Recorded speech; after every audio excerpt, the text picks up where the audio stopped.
Hey everyone, and welcome to a very, very special episode of Theresa and David's podcast. I am Theresa. And I'm David, and this edition is Love Story Part Deuce. Deuce. We're going to drop the deuce on you. No. This is Love Story Part 2. Part 2. I'm just going to say often we usually have a halftime in the middle of a podcast when we're going to film it. That way we can make out. So I believe I said this before our part 1. If at any point it sounds like people are making out and nobody's talking, that's what's happening. So I just want to throw that out there because I can't stay away from my beautiful wife. But without any further ado, let's get started. Terry, where did we leave off? Very dramatically, I might add. It was a dramatic ending, wasn't it? Mm-hmm. Also, if you haven't listened to part 1, I would highly encourage you to do that because part 2 might not be as impactful. Yeah, there's a lot of foreshadowing. You know what I'm saying? You feel me? Like there's a lot of foreshadowing, a lot of building the foundation. Now we're getting into some real good details. Mm-hmm. Okay. Yeah, so part 1 we left off. Oh, takes me back. We were in the woods at Gordon College, and I had spilled my heart out to you and was like, I care about you. You took a risk. I took a big risk and was denied by you, but in an important way of like, that's how it was supposed to be. It was about timing. Yeah. As, you know, we will definitely see later. And I think it was a big move for you to put yourself out there the way that you did. It definitely got me thinking, I'll tell you that much. And we kind of talked about there were a lot of reasons why I felt like I wasn't ready to say yes, maybe to anything. Yeah. I didn't know really what was going on. But now, post-forest rejection, we walk out, not into the woods, we're out of the woods. We're out of the woods. We're holding hands, and then we part ways. In a lot of ways now, it's back to life as usual. Yeah. Yeah, and we're both in different parts of life. Like, I am still senior. I'm working towards graduation. I have my senior art show. I'm really coming into my own. Like, my time at Gordon has wrapped up a lot. And, I've learned a lot at my time at Gordon, and now it's wrapping up. And now I'm like, wow, oh my gosh, like, I'm going into life. And I have been making plans after graduation to, like, head out to LA and trying to make connections and networking. And that was my plan. I was going to go back home and then work my way out to LA. Yeah. Big ideas. And like high school graduation is big, but college graduation is, first of all, unless you're doing a master's or a doctorate or something like that, which I would never dream of doing in a million years because I'm so done with school and homework and all that.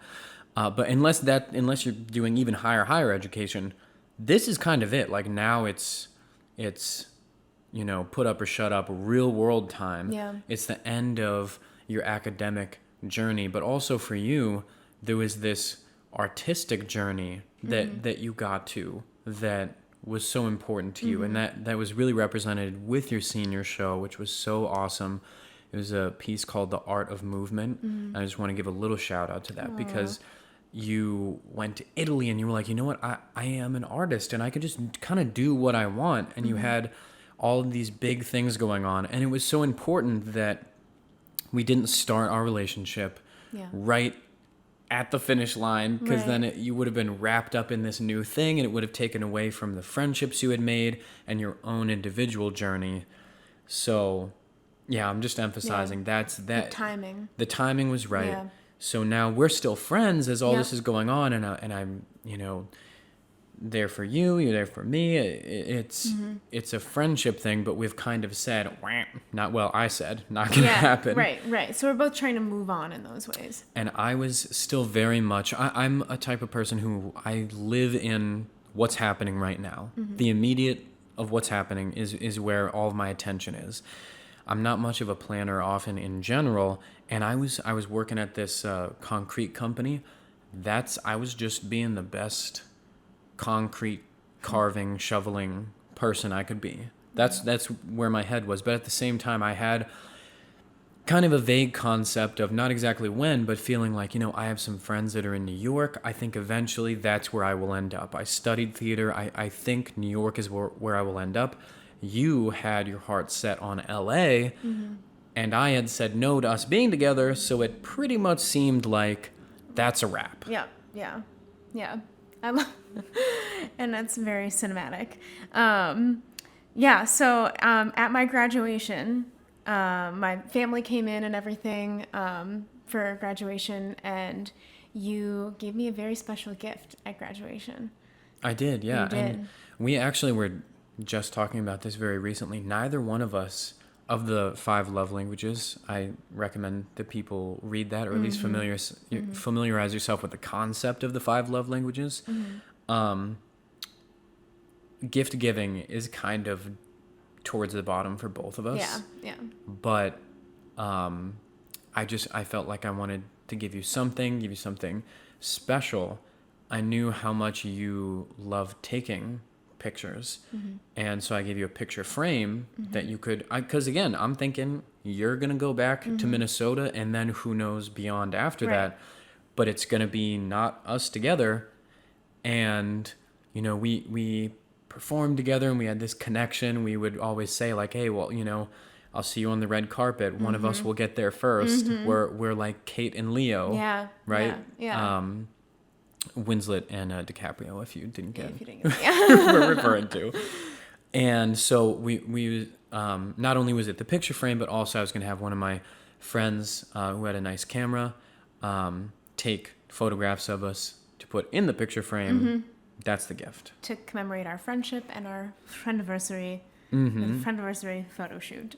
It was it was just a friend thing. Yeah, and the frame had engraved on it, "See you on the red carpet," and then 2016, which is when I graduated. And I just so special, just so special. And also just a little add in. This was me putting myself out there a little bit because I do not like taking photographs at all. But I knew how important it would be to you, and even though I don't like being photographed, I still wanted a picture for myself of us together, because I don't know, I think in the back of my mind I thought we would end up connecting again down the road, but again, at the moment it was like, nope, none of that's going on. So you gift this to me, and we set a time and a place for the photo shoot, and it's after graduation, and my family leaves and everything, and I'm getting ready to go to my friend's wedding. So I'm staying in town for a couple days with a friend, and so I don't know when it was, but it was a little bit after graduation, a couple days or something, and we go to Lynch Park for the photo shoot, and you're like, oh, like, what should we wear? And so I don't have too much in my suitcase, because I'm going back home, and I have my bridesmaid's dress, but I'm not going to wear that. And so I have a little black dress that's just real casual, like, and I was like, I'm going to wear this little black dress. And a little bit in my head, I had this idea of like, kind of like a summery sundress, and I had an outfit that probably I have not been a very good dresser my entire life, and not really cared to be either, mostly from lack of effort than anything. But I had an idea in my head that was very like summer fun friend, right. And I was a little suspicious when Theresa was like, oh, I'm gonna be wearing a little black dress. I was like, oh, but again, like, that's all I had. I know. Trust me, I get it. And you looked smoking is what you looked like. And I was like, okay, all right, well, I can't wear what I was gonna wear, and I ended up. I didn't have any options. I bought a black shirt. I didn't know that. Yeah, just for this. That is so funny. Best jeans that I had, and I had no shoes that remotely could go with this look. I literally wore flip-flops Not just any old flip-flops. White flip-flops from like Don't- dollar flip-flops from Old Navy. I would have been better off going legitimately barefoot, which I ended up doing most of that day Those anyways. flip-flops ended up being iconic though, so I'm happy you wore them. You hate those flip-flops. Yes. So I don't want to take too long with this. I was a little suspicious. In some ways, I had already kind of thought it's too late, you know? And in a way, I felt like you're leaving now. So if I had an opportunity, and during this whole time, I've been second guessing and talking with people, and like you said you wanted to be with me, and I said I didn't, and did I make a mistake? But I felt like if we were going to be together, I had already blown that opportunity. That's what it felt like, and the headspace you were in. Yeah, I was like obviously trying to just let things go. And like you said no, so I'm going to move on and it's fine in this photo shoot, but of course in my stomach I'm like butterflies, like truly just really wanting to leave with a bang and hoping that you would kiss me. Yeah. Going into the photo shoot hoping that like maybe there'd be something more, but like trying to let that go and trying to just move on and remember that we're just friends kind of a thing. Yeah, I know I was anxious as well for a bunch of reasons. One, I didn't want to take any pictures. I also had like just left work, and I would run to get there. There was no time to shower or anything. So I was like, I felt just off, you know? I was like, I'm not going to look good in pictures right now, and I don't even know what's going to happen.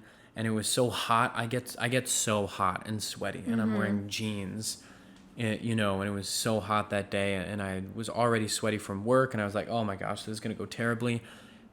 Just right up until the moment, until we were together. And then everything went away. And I was like, oh, that's right. It's actually just easy hanging out with you. And even though there might be a little under the surface pressure or tension going on, everything was just laughs and fun, and we had such a great time. It was such a fun time.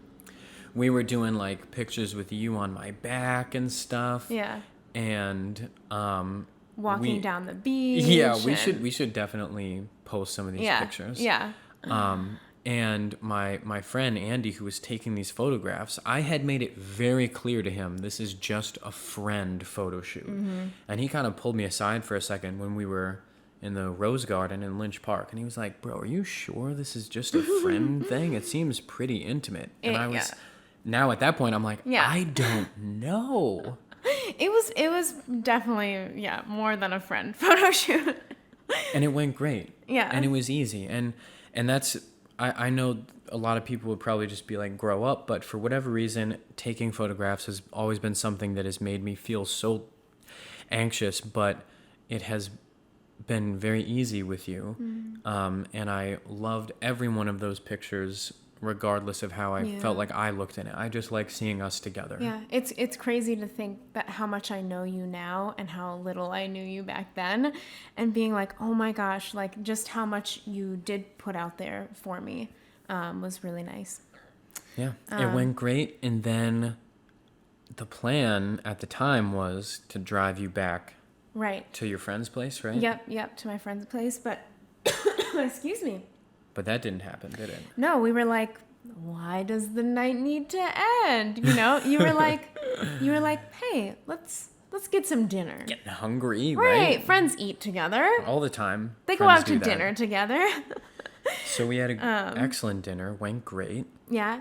Shout out to La Victoria's in Beverly. It's in Beverly. It's La Victoria. La so Victoria. If you're gonna shout something out. So sorry. You know what though? I love that your family does that. Like it's casetta, but you call it cassettas. I don't know why. Absolutely adorable. That's funny. So we go to La Victoria's, and the tension's building, and now we're like, well, might as well keep this party going. Yeah, keep it rolling. Let's go grab a bottle of wine and take that bottle of wine to the beach. Because friends go to the beach with a bottle of wine. At night. They do it all the time. People who That's are not just romantic. who are just friends. So that's the plan. Still, everything is unspoken, so we're not. No. But Yeah. I mean, we both inside of our own selves, we know something's gonna go down. I don't know what it is, I think but we're this both is gonna just be memorable. hoping that. Yeah. I know I felt conflicted about a lot of things, not the least of which is I don't want to, in a way, like ruin a friendship here. And, you know, I had just messed up in some ways in life in general at that point, and I didn't want to do that with you. And that was definitely playing into it. Yeah. So we're on the beach with our bottle of wine, and we're just talking, having a good time, and like Always looking so at the, easy. looking So at the easy. stars, and it like every moment, including ones after this and before this, are like cinematic. Moments with you were always cinematic, and like we're on the beach. It's like the perfect warm night. Yeah. The moon was so full. It like literally could not get more perfect. Yeah. Than Nobody that. else anywhere in sight. Felt like there was no sounds other than the waves. Yeah. And it was exactly what I was hoping it would be. Yeah. Except that then I try to open this bottle of wine. Let me also just say this. I'm not really a wine drinker in general. In general. I've been drinking wine. No, Yeah. I'm not. No. And so I thought I bought one that had a twist off cap. No, it had a cork, which is, of course, most wine bottles have corks. And I had no corkscrew. Right. So I'm trying to engineer something romantic happening, and I'm getting cork blocked by this I love it. by this That is bottle so of wine. funny. And then this weird thing was happening where I kind of just became fixated with I gotta get this cork out. And I was trying a bunch of different things. I found a golf tee in the trunk of my car randomly that I was trying to jam in there. I like unwrapped a key ring and was trying to like twist that into a corkscrew. And it kind of almost worked, but then it ended up just falling into the bottle. And I was like, F. And what were you thinking while I was fixated on this First of bottle? all, I was like, why is he so determined to open this? And I said I was just like, you know, like, maybe it's just not meant to be. Like, not meant to be opened. You know, like, that, you know, not even thinking about, like, the gravity of what I just said. Maybe it's not meant to be. Like... That was quite a moment, though, when I was trying all of these different things. I considered smashing it multiple times. I considered doing that, thinking like, I wonder if I can break this clean and not get any glass in there, and not really realizing that, in a way, there's this metaphor that's being created, and in that moment, I'll never forget when you looked at me and. Regardless of what the exact words are, the point of it was, like you just said, some things just aren't supposed to happen. Yeah. You know? Some things just aren't meant to be.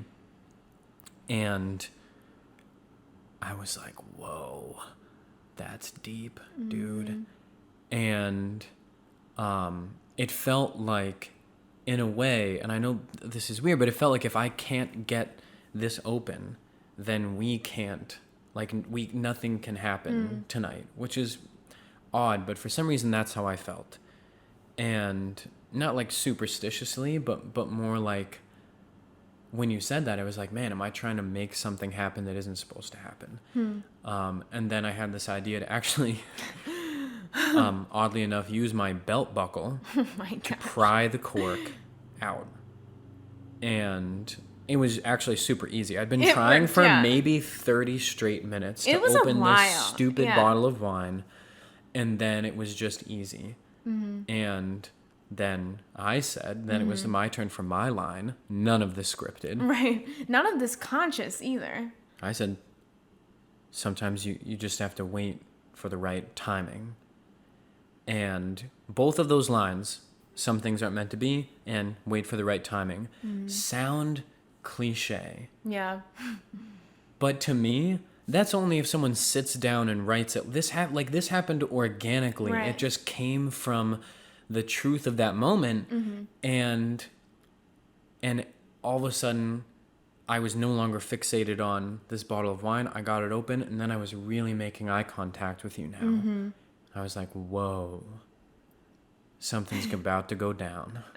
I'm glad that you were thinking that too, because, you got it open, and now we're just enjoying each other's company. And my heart cannot stop racing, because I know that I will probably like never see you again. And like, that's what I'm thinking in my head. And I'm like, I just want to have one last moment with you. And really what I want in my heart is to kiss you, but I don't want to make any moves. And so I'm praying this whole time. I'm like, Lord, if something is meant to happen, if something needs to happen between us, I just pray that it happens now. And like, I'm praying that. And you had put yourself out there Yeah. already. So it, Yeah. it makes total sense that you were like, in a way, you were like, I'm not going to try to force this. Right. I already made it clear in the woods how I Yeah. felt. Yeah. Now we're on a beach. Now it's his turn Yeah. to say how Now, he come feels. on. Come on. And honestly, then it just felt simple. And, we held each other, and then I finally kissed you. Yes. ... I like us being able to share that night just together. And not, there was no one else around. Yeah. It was just you and me, and just you and me will know how wonderful and special that night was. Yeah. And how many bases we did or did not Oh get to. my goodness. I'm joking. But there was so much that had been built up, from friendship to maybe more to all of a sudden definitely more. Yeah. And it was awesome. And side note, for those who don't know us, we did wait for each other until marriage. So She means sexually. sexually. Yes, we waited So, until marriage. Yes. So that base was not crossed. Is that even a base? Yeah, I guess so. There was no grand slamming. I am blushing. What is that over there? What's that? And That was a kiss. So yeah, we're keeping that night to ourselves. Yeah. We're gonna fast forward and just say many hours go by. many hours, many hours.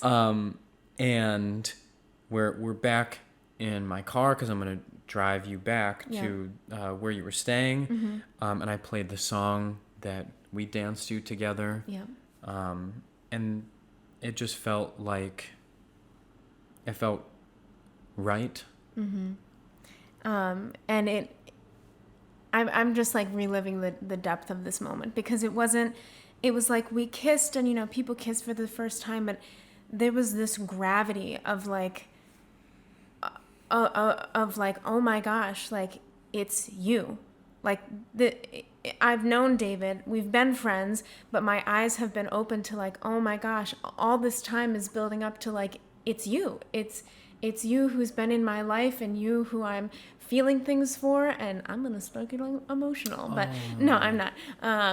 But that moment meant so much. And we were in your car just holding hands, and you were driving me back and playing the song that we danced to the first time. And it was this weight and freedom, and also like what's going to happen next and all this stuff. But just this amazing moment of like, hi, like it's so nice to see you in this way. Yeah. Yeah. It felt, as we were driving, it just felt bigger, deeper, like something had been realized that was there the whole time. And it's weird because it was there the whole time, but then all of a sudden when it's been acted out in real life, this moment of, we got some feels for each other. Yeah. It was almost intimidating. Yeah. Because it felt maybe like this is bigger than I anticipated. Right. And I know for myself, I had been in a phase in my own life where I was just kind of doing what I was doing. I didn't have any specific ambition that I was acting on. And when you had talked to me in the woods, there was this sense of, I don't even know what I want. Yeah. And now I was like, boom, I know what I want. And it's you. But that also felt scary because you were going to be going. Yeah, but not yet. But not yet, because we couldn't leave it to one night. Nope. Oh, by the way, it was like what, 3, 4, 5. Who knows what time in the morning it was, and it had turned into my birthday. Yeah, and which I didn't know. And then I also had work that day, so I then had to drive over an hour to get back home. So let's say it was 4 in the morning. Now it's 5 something, and I'm waking up at 6:30 to get ready for work. Literally insane. I had more energy on that hour or 2 of sleep. I was like smiling the whole day at work. People were looking at me like I was weird, like the guys that I was working with. Like there was something different about that day. And I was like, dude, 5 o'clock when I'm out of here. and it was so crazy that like the first night we kissed it turned into your birthday because you turned 25 on that day. And I specifically said to myself, and I didn't even know it was your birthday. I was like, I am not dating anyone unless they are 25 or older, and like I'm close enough in that age, because when you're 25 is when your frontal lobe fully develops, which is the decision making part of your brain. And I was like, I'm not dating anyone until they're 25 or older. And you literally turned 25. So funny. So many small moments like that are like, what? How is that specific? Like, it's so specific. You went into college saying, I'm not going to date anyone during college. And then you also were like, I want to wait for someone to be 25. You wanted someone who was also a little older than you because you felt like you had more maturity in a lot of ways than a lot of the guys your age. And if we had got together sooner, it technically would have been while you were still in school. Right. And now we're talking down to like potentially minutes worth of difference because who knows from the time we actually kissed each other, right? That first time. But still, I just thought that was so funny as well. It's like that is how you know that something was the right timing. Yes, yeah, completely. But yeah, anyway, like we were saying, we couldn't just leave it to one night. So we got together for round 2. Round 2. Here we go. And I mean, it was just more of the same. Again, who knows what time in the morning it was that I was taking you back, but oh man, just so wonderful being much more free with each other, and friendship had always come so easily. And for anyone who has had, that moment of first romantic experience with someone who you've been a friend with, it's a very unusual thing when you've built up this chemistry as a friend with someone, and we had that instant connection. But there's also wondering, like, are we going to connect physically as well? Right. And we did just as easily, completely. And then had to say goodbye. Yeah. And it was extraordinarily ambiguous. Oh, could not have been more ambiguous the way we left things. Goodbye, maybe. Happy birthday also. Happy birthday. But yeah, You're welcome, thank you. I had to go the next day to my friend's wedding, and then I was going back to Minnesota. So it was like, no decision was made. Yeah. No idea what's coming next. So, again, I drive back, sleep for like 2 hours, work the next day too. Yeah. Oh my gosh. It's so funny. And you were doing manual labor. It wasn't like sitting in an office. You're like shoveling cement and like, I don't even know how you did that. You're crazy. It was love. It was love that carried me through. Love. And so Terry leaves, and more drama now. There were so many cliffhangers in the story of us finally getting together. And you were back in Minnesota. At that point in time, I could not have told you where Minnesota was on a map. Definitely would not have been able to find it. I guess I generally had a sense of Midwest or something. Yeah. But it felt like you might as well be in Tokyo. Like I have no idea where that is. So I'm home, and it's the summertime, and I still want to talk with you. So I'm like, we should FaceTime.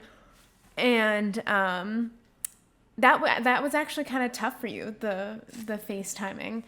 I always refused to FaceTime with people. I enjoyed phone calls, but I would get weird about like seeing my own face in that weird little box, and you kind of forced me to do that, and I was like, I'm not going to say no. I want to talk to you. If that's how it has to happen, fine. Well, because I wanted to see your beautiful, wonderful face, and I was so happy that our first FaceTime, actually, you met my mom via FaceTime, and she was like, "Hello," and we're just keeping it real ambiguous. So I was like, "This is my friend David," and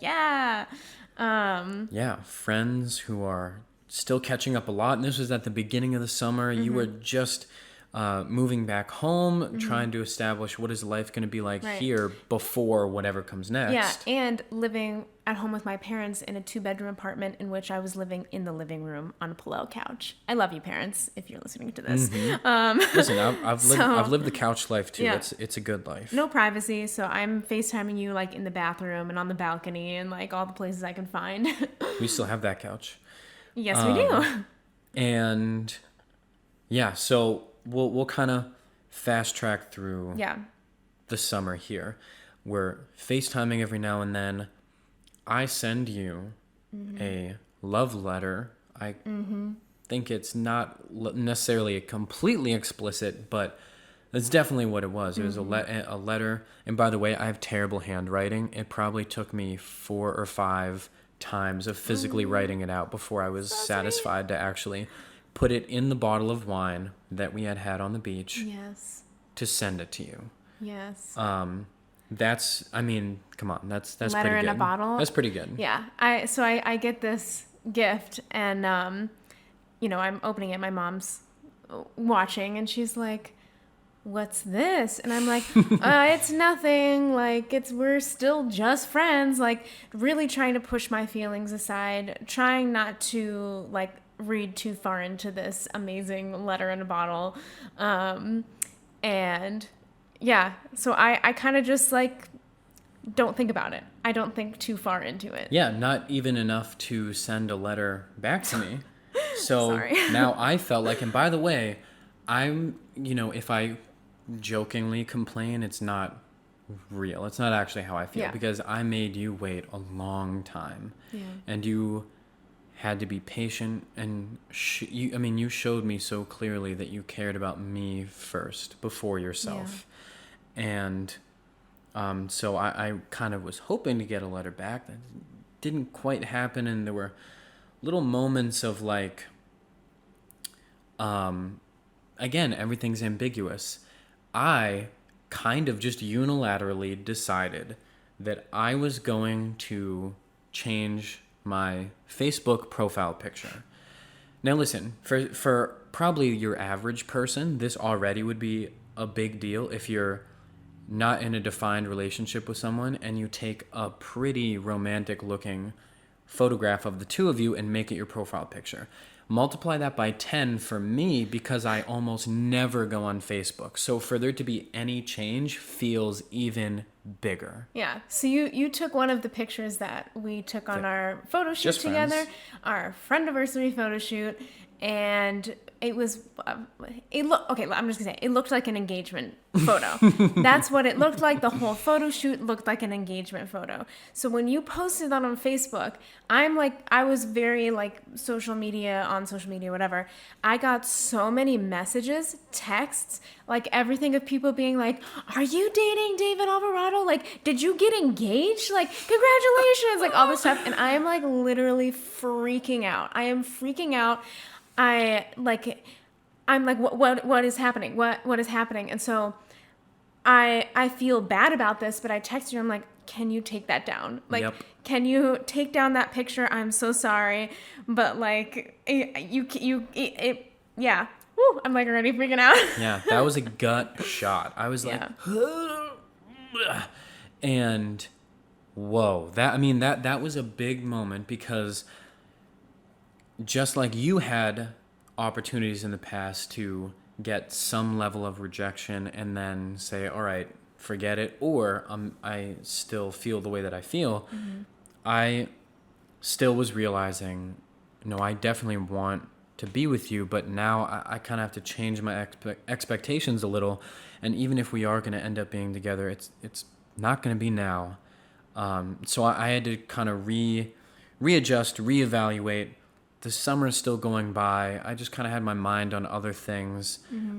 Big moment for me was going to visit my friend John Michael in New York City, who he's been crushing it in New York for a while. He actually very recently got cast in the tour of a show that I'm so excited Very for him exciting for. for him. Super talented guy, and it was awesome staying like right in Manhattan with him, and experiencing the city. Going out and I've been to New York City quite a few times because I lived pretty close in either New Hampshire or Massachusetts. You just take the bus, but it was kind of different. Also meeting, one of his friends who was also a performer, and I was like, I was just so inspired by New York City. If people have not been to New York City, it may sound like that's just something in movies, but I was inspired by the city and the passion that I have for performing.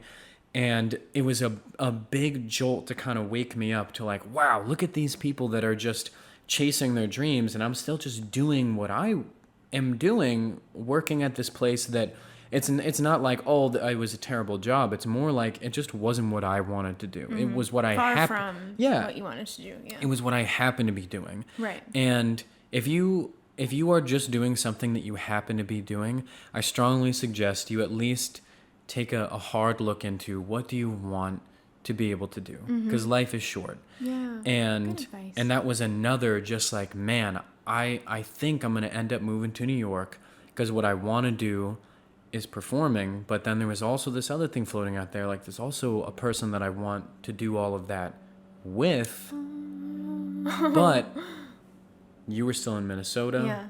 Well, and after the whole profile pic incident, we kind of like didn't keep as well in touch. Yeah. It like fell off a little bit. So I plan a trip to go out and visit my friends for homecoming back at Gordon. And I like let you know that I'm going out there, and we get together, and you're updating me on all of this stuff of like, you've quit Stonemakers and you're gonna pursue your dreams. And I like felt super proud of you and was really excited to hear all that, and really happy for the experiences you had, but really happy to hear that you were going to be acting on this passion that you had, and you were so incredibly talented. And this was a big moment for me because it made me see like, oh, this person wants to take control of their own life and do what they want to do. And that was big for me because I didn't want to just see you doing something that you're just doing. Yeah, you got to see me growing as a person. Yes, a lot from the beginning till now. What was so funny is, all right, I'm just going to throw out a little reference to The Office here, the greatest television show of all time. When Andy likes Aaron, if you don't know The Office, lose my number. Sorry, I'm joking. Or just go ahead and watch it on Netflix. Before it goes away from Netflix. Yeah. Andy likes Aaron, and he gives her the 12 Days of Christmas. It's like all birds at the beginning, and they attack her. It's hilarious. But then he does the 12 drummers drumming. It's snowing. It's great. It's romantic. And then where we pick up with them, she's like, the drummers drumming was so romantic. I can't wait to see what Andy does when he finally asks me out. Then they do a quick cut to Andy's character, and he goes, ball's totally in her court. After the whole 12 Days of Christmas thing. So funny. And that's a little bit where we were, is that you kind of were like, had this thought that I would like, if I really felt a certain way, make it clear. And to me, I was like, listen, I sent a letter in a bottle. I changed my profile pic, balls in her court.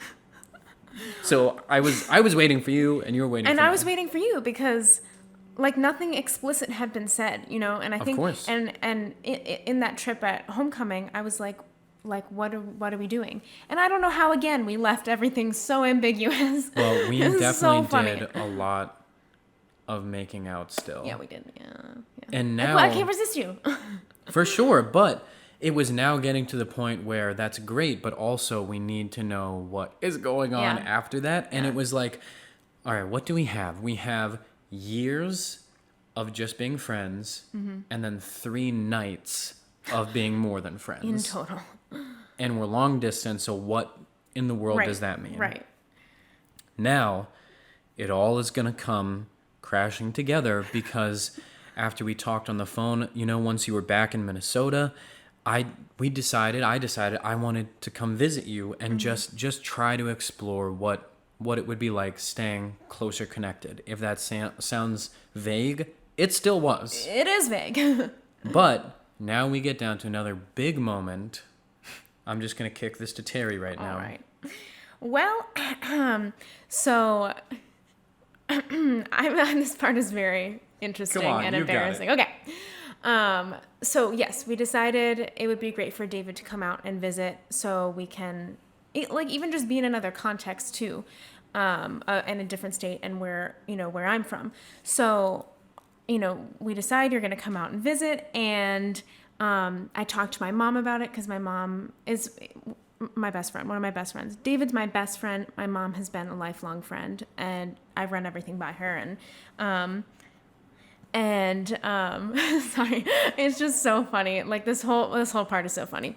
So I talked to my mom, and she's like, this time of year, it was like October, and then a little after October. So the next big holiday is Thanksgiving. So, hey, Terry, why don't you invite him out for Thanksgiving? So this was my mom's idea, and I know I'm throwing her under the bus. I love you, Mom. I took the idea, but it was your initial idea. Dude, wow. Carmela, are you hearing this? I love you, Mom. You've been completely thrown under the bus. How is it down there, being under there? But anyway, it was a sound idea at the moment, and I was like, that is a great idea. Let me invite David to Thanksgiving. And the biggest problem was that I didn't ask my dad. So it was like a me and mom thing, and that was a bad idea to not talk to my dad about it. And so I text David, and I'm like, hey, come out for Thanksgiving. And Well, let me just say this. If you are thinking to yourself, whoa, Thanksgiving, that's a pretty strongly family context to meet somebody and have like a first visit be. You're right. And especially when everything has just been so kind of confusing and ambiguous. And this is a statement. Yeah. Oh, because listen. Friends do not fly 1,300 miles halfway across the country to visit a friend for Thanksgiving unless they're like the best of friends. Right. And if there is any potential for sexual tension or even just, you know what I mean? Like romantic tension there, like that, that's a statement that is being made. I was a little hesitant at first, I was like, ooh, even though I know that I want to be with you, I'm like, well, Thanksgiving, that's like maybe the most, this is just family holiday, And then there was this other part of me that was like, you know what? If we're going to try to make this thing work, let's do it. Let's put it on the fast track. Thanksgiving. Let's go. We'll eat turkey and gravy and talk about how we're going to be in love with each other forever. That was like another part of me. And so I was like, yeah, I'll do it. And then I was like, oh, I made a mistake. In all seriousness, just like David said, inviting someone for Thanksgiving, if things are not clear, probably not the best idea, because I decide, all right, I'm going to tell my dad now. And I was like, hey, Dad, I've invited David out to come out for Thanksgiving. What do you think of that? And he explains all the things that David just explained of Thanksgiving is a very like this is making a statement essentially. And then he proceeds to say this. He was like, I really only want to meet one guy. And I was like, what? And he was like, I only want to basically meet the person that you are in love with and will spend the rest of your life with. And I was like, this is a lot of pressure. But at the same time, I like loved him for saying that. And I love him to this day for saying that, because that was where my heart wanted to be, was like, I want just one person in my life. But yet still in that moment, that was like the worst pressure ever. There was so much tension inside me. There was so much like fighting back and forth of like, is he going to come out? I'm freaking out. Like, this was a bad idea. So I land on, this is too much pressure. I text. You actually, we talked on the phone. Oh, yeah. We talked on the phone, and you told me that your dad maybe had reservations. And I was like, oh, I thought I was invited. Right. So a little bit, I was like, okay, I definitely don't want to rock the boat here. Right. But I still really want to see you. So we talked about it, and you were like, you know what? Do it. Yeah. Okay? I'm going to run through the order chronologically here. Mm-hmm. We talk on the phone, you say, do it. And I'm like, Nike, I love it. Just do it. So I buy the ticket. Okay? I'm coming. And then the next morning, I wake up to a text from my wonderful now wife, Theresa. And that text was very long and was very obvious. I didn't even read. I read almost none of it in the moment, because it was just really obvious that you were having second thoughts and were kind of suggesting maybe I could postpone the trip instead of coming during Thanksgiving. I don't respond. I don't even read the whole thing. I put my phone down. I go to the gym and had probably one of the most intense workouts of my life. And I mean, just picture Andy Samberg in Hot Rod when he goes into the woods and like dance fights all the tension away. That's what I was doing. Then I come back and I feel much better, and I have this plan of like convincing you that I still actually do want to come for Thanksgiving because of how strongly I feel. I come back to see another text. You've already looked up Southwest's policy and let me know that I can very much move it to a different date. I'm like, oh man, she's like done my scheduling for me already. So now I'm really also starting to second guess a little bit. And then, we actually talk on the phone, and you kind of convince me, all right, I'll move the flight. I move the flight, and then you tell me not to come. My head is in my hands right now. No. You can't see me. The thing is, and again, I'm being dramatic if I seem upset or anything. I'm just capturing the frustration in the moment. In retrospect, it was so important for me to have to work for it, because I think that I was showing not just you something, I was showing myself something, that I wasn't going to be like a flaky, drifting person through life, that I had a conviction. And so it went from, how about you stay with my family for Thanksgiving, to, why don't you eat those hundreds of dollars you spent and just not come at all. And I think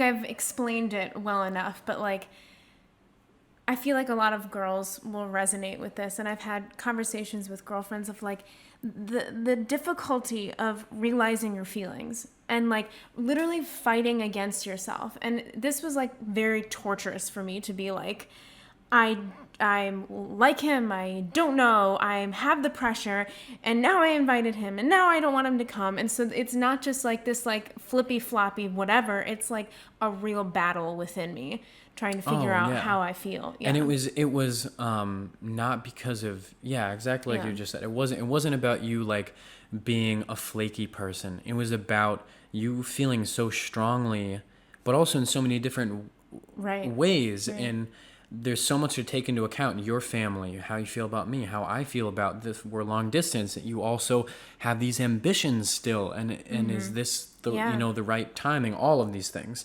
And you had been a long time without being in a relationship. That's a big commitment. I don't care how old you are. If you have not been in a relationship for a long time, that's... And I'm not talking about going on a date with someone. I'm talking about, we know this will be like a relationship. So I don't blame you at all. But that doesn't change the fact that for me, Thanksgiving turned into Fakesgiving. Fake out. It was a fake out. It was a no thanks. No Thanksgiving. No Thanksgiving.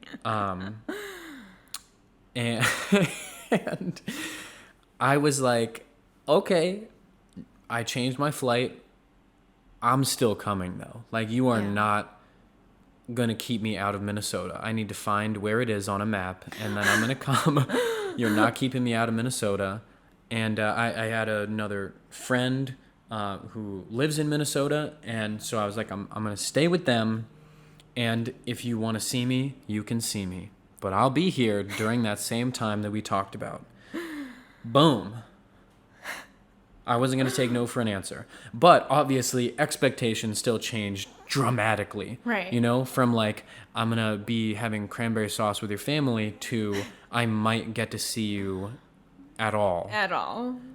So those were now my expectations. I don't even really know what your expectations were at that point. Gosh, who knows? It was a tornado within my own heart and soul and mind. I was like, I don't even know.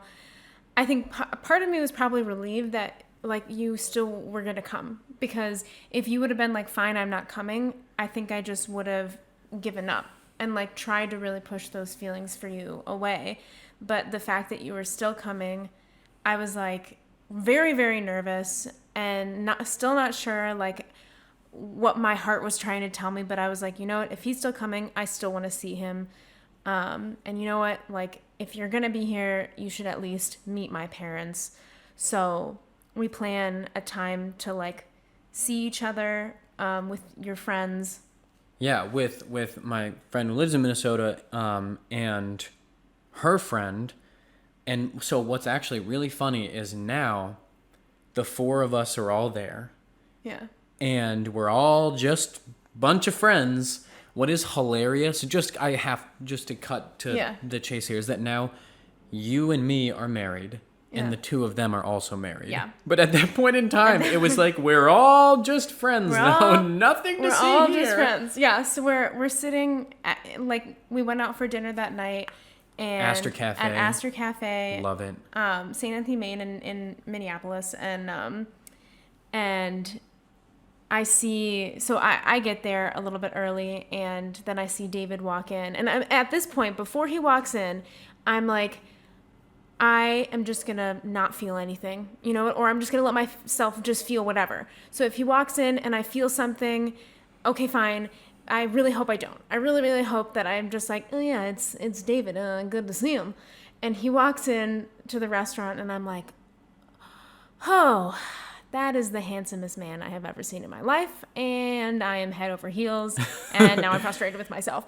Well, I'll just say for my part, I put a substantial amount of effort into trying to look remotely presentable, which again, same with like, you know, the context of Facebook. For me, even posting a status would have been like, oh, interesting, look at that. Also, me even putting like a long sleeve shirt on or like anything remotely dressed up is times 10, because I usually just want to be in sandals and shorts and a tank. That's how I would love to live most of life. But I was trying to make an impression. I'm glad that I did. Yeah. You certainly made an impression on me too. And I was like, oh, that's right. In person, you're even more beautiful. Darn it. Darn it. Dang it. So we have dinner. We're just laughing. It's a good time. There's tension. A little bit awkward. We even like both went back to the bathroom at the same time, kind of walking together. Yeah. It's like, what are we even supposed to say or not say? Can we hold hands? Should we not hold hands? I know, that felt weird. Yeah, that felt weird. Because it just felt strange. And then the four of us, we went and walked on the Stone Arch Bridge, which was super cool.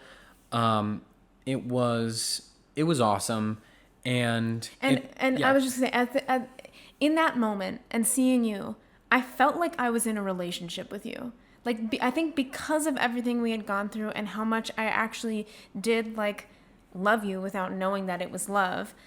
I felt like we should just be holding hands and being boyfriend and girlfriend, even though I like couldn't like, now that I look back, that's what I was thinking. But in that moment, who knows what I was thinking. But I definitely just wanted to hold your hand and kiss you. Honestly, what we were feeling was probably very different from what we were thinking, because what we were feeling was like, man, this is so nice being together, laughing together. And then you're like, you know what, my family does want to meet you. I honestly felt like this probably just because they feel guilty for canceling everything. I assumed that's what it was. I assumed they just feel bad. So I'm like, oh, sure, yeah, I'll go with your family. That's still, it didn't feel like the pressure that I thought it was going to before, of like, it's because we like each other. It felt more like they just feel bad, so sure, I'll still go over there. So I think that was the next day, or maybe the day after. It wasn't a very long trip, but I got dropped off at Nordstrom when you're finishing your shift, and you had that cute little hat on with the pin in it. You looked so cool with your little suspenders. Yeah, I like to dress up at Nordstrom. It was fun. And I was like freaking out that whole shift before you came, because I was like, I don't want there to be pressure, but I also like feel like I have to make decisions. And I had some really great coworkers, just a wonderful group of girls who, like, we were always like talking and looking out for each other and stuff like that. And one of the girls was like, what's the pressure? Like, if you like them, just give it a shot. Like, just relax. Like, if you want to date them, date them. Like, you don't have to stay together forever, or like, you know, she just really took the pressure off. And I think that's why going into that night was like, I'm just going to be me, you know, like I'm not going to put any pressure on myself. So you get dropped off, and then my parents live across the street from that Nordstrom. So it was just a quick drive over. Yeah. And I weirdly felt no pressure either. I didn't feel like, oh, okay, I got to meet the parents now, because I kind of had at that point been like, well, nothing's going to happen. So I might as well just have fun. I love meeting new people, being new places. I gotta, for now, I'm not giving up on this, but I gotta, for now, isolate this to just, we're friends. We love being together, but for right now, nothing else is gonna happen. In a way that took the pressure off of me, that I was super relaxed. Just meeting awesome people. Your parents are awesome. Your brother PJ is awesome. And we get dinner together, which was delicious, of course. We're just having fun talking. We're maybe coming up with ideas for, like, you know, a new board game / maybe like a Jackbox style game. Yeah, which we still should do. Let's not say the full idea, so nobody takes it. No, we wouldn't give the idea. Nobody can take it. But it was fun. It was really, really fun.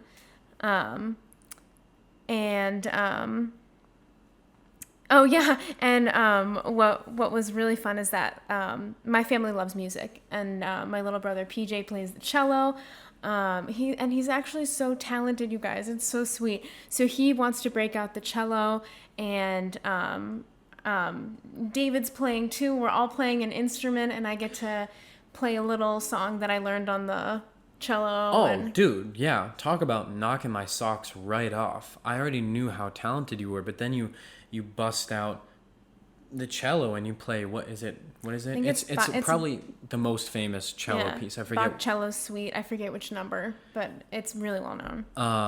And it made me think of Pride and Prejudice when it's played in that movie, and I was like, oh, you're so beautiful. And it just felt so freeing. Like, I'm playing when I say playing the violin, I mean making many screeching sounds, but nobody cares because we're all just doing this fun thing together.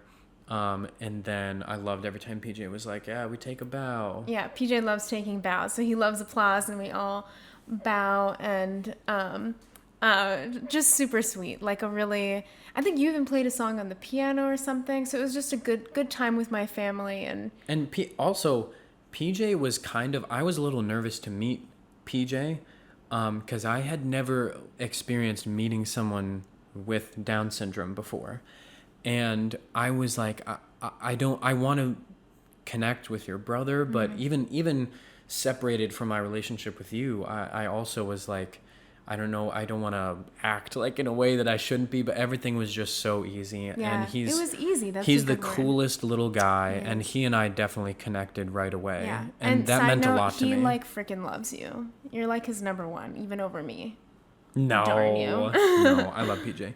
So everything is awesome, and I'm like, well, this trip has been completely worth it just for the beauty of this moment. It's hard to even capture in words how weirdly no pressure everything felt, and it was just fun. Yeah. And then I was surprised when you said that we were going to go somewhere just together. I didn't expect that to happen. It was kind of like I was going to decide in the moment what I wanted to do, but I did not and could not say goodbye to you yet. Yeah.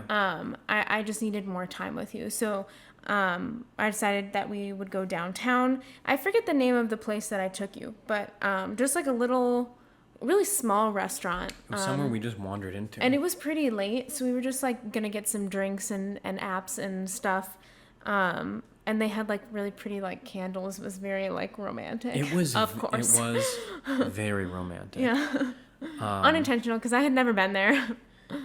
Yeah, you were pulling it off, I'll tell you that much. But basically, we were having a great time. Clearly, one of us wanted to be done with the night. Yeah. Because it felt like there was no more plan to see each other after that. It felt like when this night ends, potentially everything ends, you know? And we're there, and oh my gosh, I'll never get over this. That we're like holding hands across the table. Now we only sit on the same side. We're one of those couples. Deal with it. And you said something to the effect of, I just like need you to show me that you want to be with me. It was something to that effect. Yeah. And inside, what I was thinking was, I've been showing you. I hope that wasn't too loud. I've been showing you. Oh my god. I sent a letter. I changed my thing. I'm here right now. And when you told me not to come, but the truth was that even though there was a lot of weight behind it, and you felt like you needed to see more from me because you watched so much of my growth just as a person while we were friends. Yeah.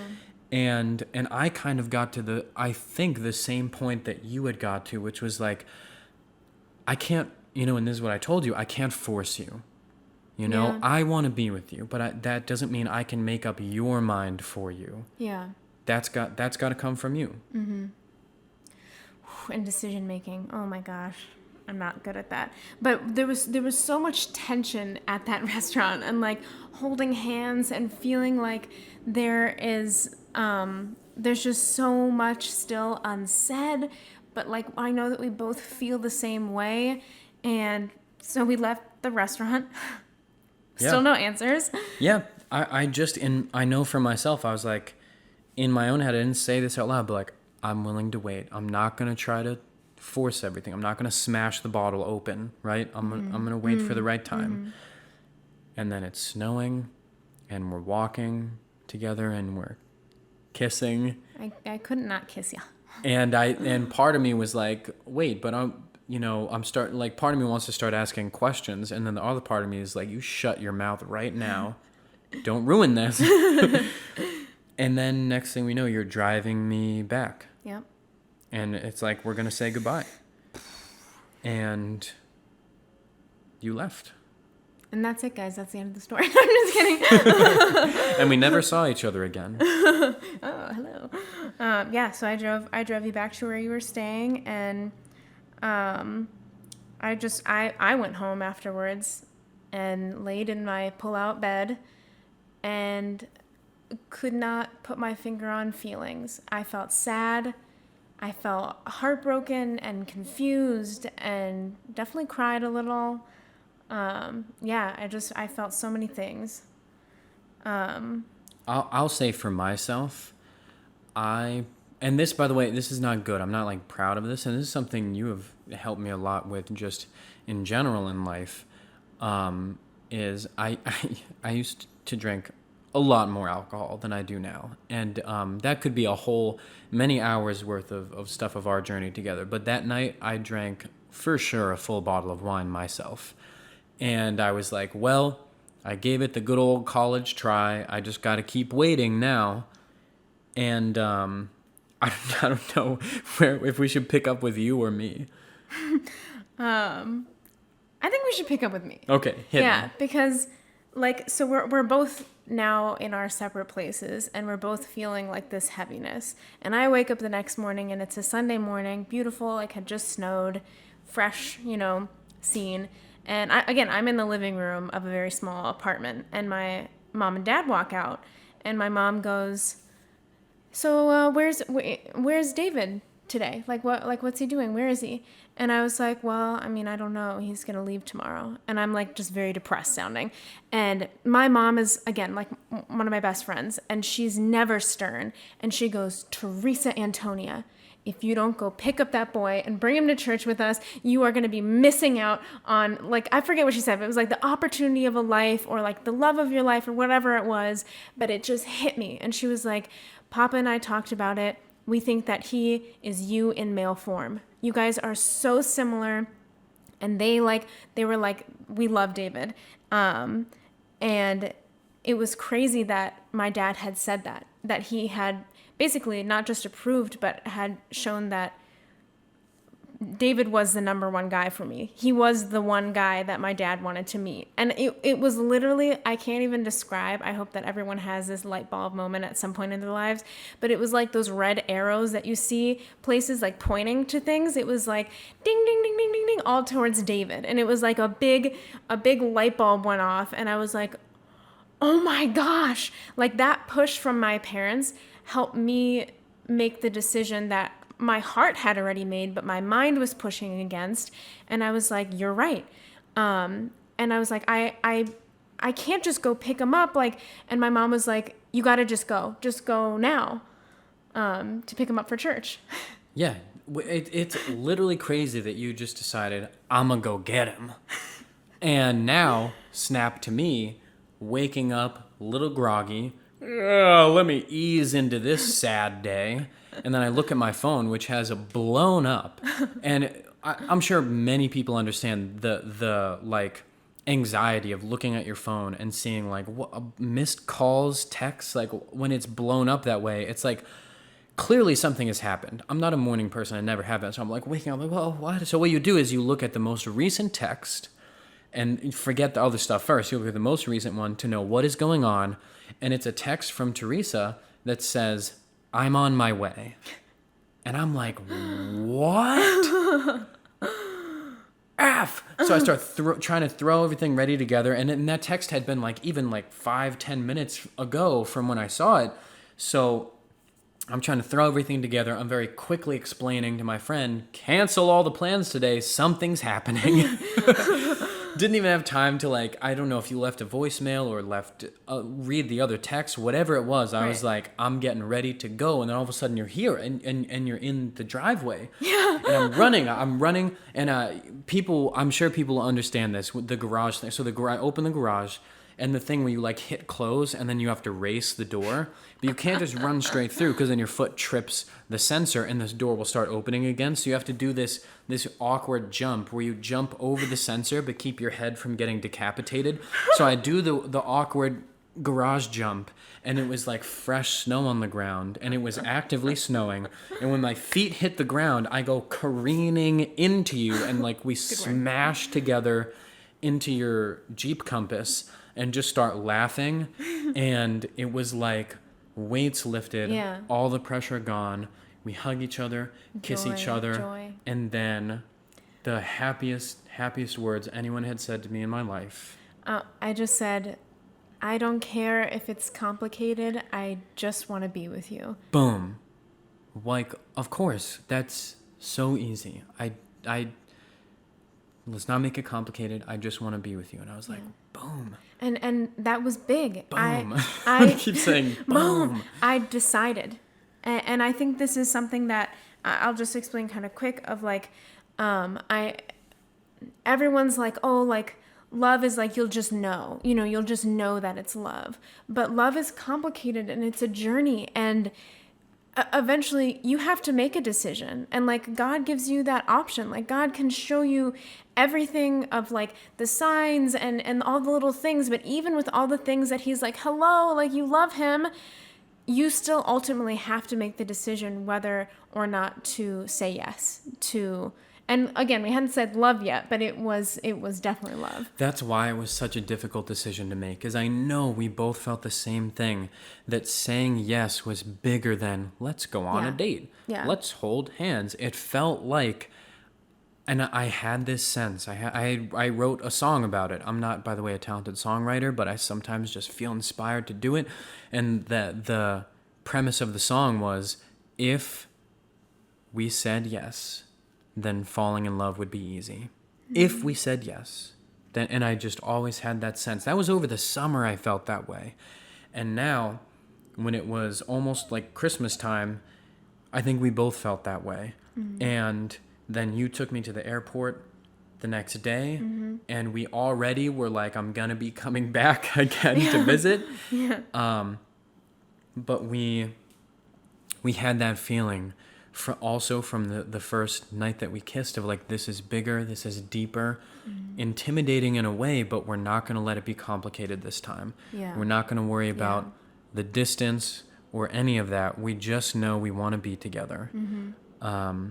And I really want to, this story, part 1 and part 2, is about how we got together. And the truth is, that was the moment. We didn't say, I love you yet. I didn't ask you to marry me yet. But I'm telling you, we both knew deep down. And that was I truly feel that was like a God thing. Confirming, like, yep, that was the one. And I prayed so many times, like, oh my gosh, I don't feel like I deserve Terry, but I just hope that I can be with you. And when I was on the plane going back to New Hampshire, I was already making a list of all the things I needed to do to be able to move to Minnesota. So sweet. Of course, that's what ended up happening. And there were all these other things that still happened along the way. But it was kind of already decided. I felt like it was written in stone, even though the details hadn't happened yet. Yeah. I'm like literally crying, you guys. So he came out again, and we'll just kind of touch on the things that brought us I think super fast. Yeah. Do you want to do sum up or me do sum up? You jump. I'm going to go through. You jump in if you want to add any detail. Go for it. Now, hooray! Hurrah! We're together! Hooray! And now I'm back home. I'm just so excited. Life is so exciting. But now we're doing this weird long distance thing. But it's okay, because I'm going to come back and visit. And oh boy, your parents let us stay, just the two of us, in the cabin in the woods. Yeah. Most romantic thing in the winter ever. We technically went on like our first date together. And we went to dinner, and then we saw a movie. We saw Academy Award winning Best Picture La La Land. For 4 seconds. Yeah, I know. Moonlight won. Moonlight was awesome, by the way, but still, it technically won for a little bit there. And that was a moment of like, oh my gosh, it's so hard to verbalize, but now we just saw it on that big screen up there where maybe we want to be at some point, that we almost missed each other the way that they did. If you haven't seen La La Land, lose my number. And or just watch it. So then we have the most awesome time, and then I leave again, and you sang into my ear, P.S. I love you, at the airport as I'm leaving, and I'm crying like a maniac on the plane, and people are like, who knows what they're thinking.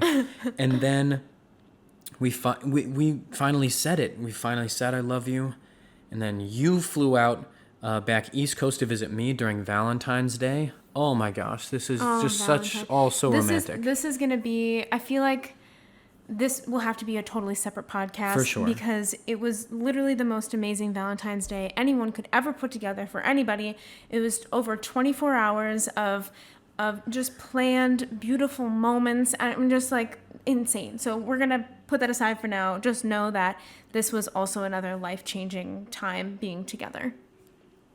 And just so fun, so free being together. Right now, it feels like, oh man, we visited each other a bunch of times, but it didn't feel that way. It felt like I was waiting years every time before I saw you. And then I proposed. And now we're fast forwarded all the way to April at this point. And it was awesome. And we have a video from that night, I think, on our channel. Yeah, we put it up, I think, on our last engagement anniversary. So it should be up there. I'll link it at the end of this video. So you can see that there's so much to talk about with that as well. But we kind of already knew that was going to happen. And it's so crazy. I have never felt more sure of anything that you were going to say yes, but I was still more nervous than I've ever been. I thought I was going to have a heart attack. Then it was just waiting until you were going to come out to visit me again, and we were going to drive together.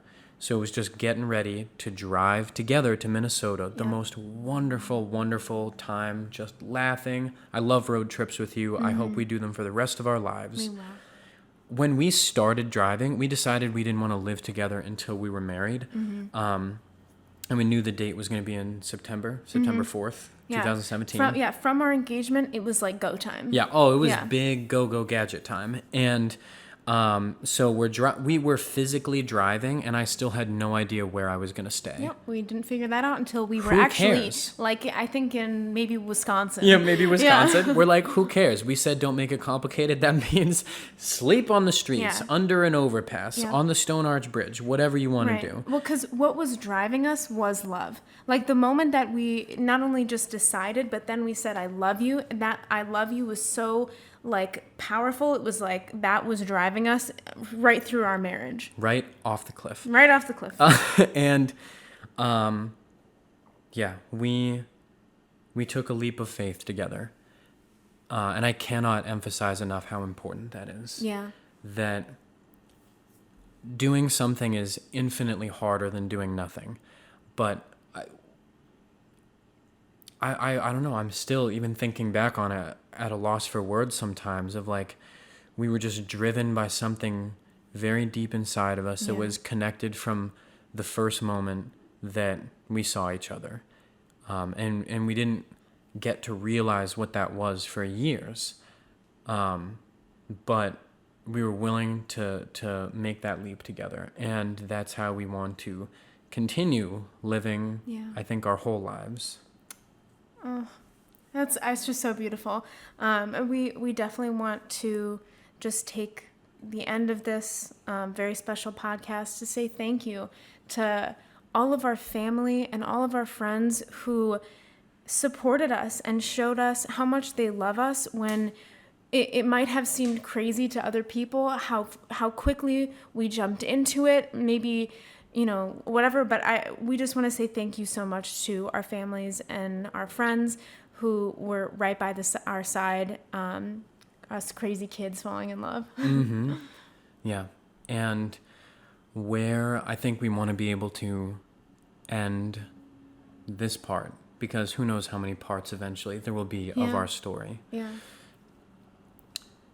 There's no getting around how many cinematic moments that we've had and how, like a fairy tale, our story has felt in so many ways. But that doesn't mean that it has only been easy. I mean, clearly there was a lot of back and forth, but even since then, there's been so much growing together and learning how to love each other in ways that I never knew existed until we were together. Yeah. And I think that will end up being the next part, is saying I love you is one thing, but learning what that really means is another. Yeah. And I think that is a journey that we'll always be on, but we've made quite a lot of discoveries about each other in the last couple of years. Yeah. And I don't know exactly when part 3 might be coming out, but this has been our story, and I wouldn't change anything about it. I love you, David. I love you, Theresa.